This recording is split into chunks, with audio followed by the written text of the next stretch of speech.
when one of these things ends, we call it going full cycle. What should somebody expect? They have a DST. One of the pieces that we have as a resource for people to understand. Okay, I bought it. Now, what's the care and feeding of this thing? What do I have to do? Right. First year that it's end of January, they're ready to file their taxes, and they don't have any information yet. Why hasn't it arrived yet? Right. We then explain how I think almost all, if not most of these, are audited each year. So that takes a while. They can't complete an audit by December 31st. Right. So there are things to need to know. They're not bad. It's just information. So many CPAs don't know how to spell DST. And so we have a sister company that's a tax and accounting firm and are happy to help them with that, help them understand that. But so full cycle. Somebody owns one, they've been receiving their monthly income. This is great. They get a little bump perhaps depending upon how the deal is structured. And it's 4 or 5 years down the road and they get a notice from the company that what's going to happen. Right. So, the sponsor has found an opportunity to sell the asset.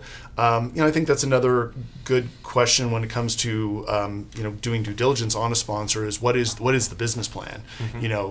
Hope is not an investment strategy, as they say. So if it's a multifamily asset, is it a situation where they're going to put capital into the property to improve it? How are they going to raise rents? What is sort of the business plan? Because ultimately, if the property never grows and the market doesn't move in your favor, then an exit strategy becomes much more challenging to achieve. Right. So, typically 60 to 90 days prior to the close of the sale, notifying the investors, notifying them about when they're going to be receiving their proceeds, because they're going to go then start the whole process over again, notify the qualified intermediary, have an account set up, and obviously have then replacement property options set up to take those assets. It's a good problem to have. We've seen a lot of it in the last several years in our industry. But I think it's also, it's one component of the experience of being in a DST, right? It can also be capital preservation and, of course, income. Most DSTs obviously provide income. Not all of them do. Well, that's another difference with the TIC. Again, to get that sold, maybe it happens, maybe it doesn't. Right. A lot of our investors are accustomed to long-term holds. Real estate people are different. It's not they don't expect the stock market liquidity, but they also would like to know, well, what's the end game on this? When is this going to happen? And being able to know that, well, at some point in the time you have another 1031. It's just you own a piece of real estate. It just happens to be a fractional piece. It's securitized, but when it sells, it's as if you just sold the condo again. Yep. And now you have choices. You can do a full 1031. You can do a partial. Take some boot. Take some money back out of it. So those are great opportunities, and that's what we really try to do is teach. We spend so much time teaching. How do these things work? Yeah.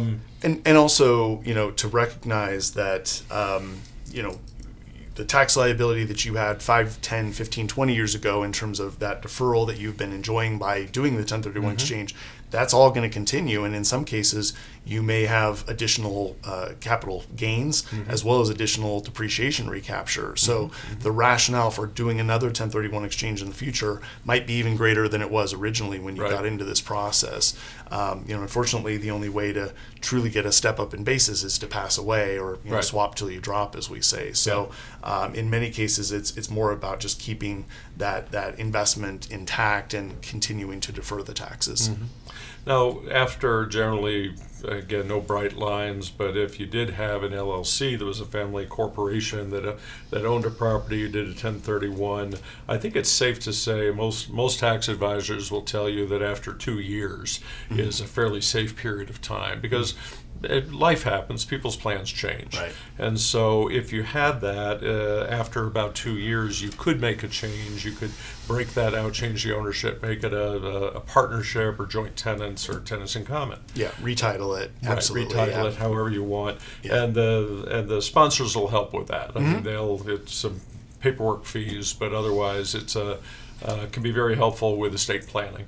Yeah, because there's huge differences between, revocable, irrevocable trusts, charitable Right. trusts. There's a whole lot of things, but we do see people that maybe they own the asset as an individual and they want to move it into their trust. As you said, just having appropriate guidance from tax professionals Sure. can be very helpful. Yeah.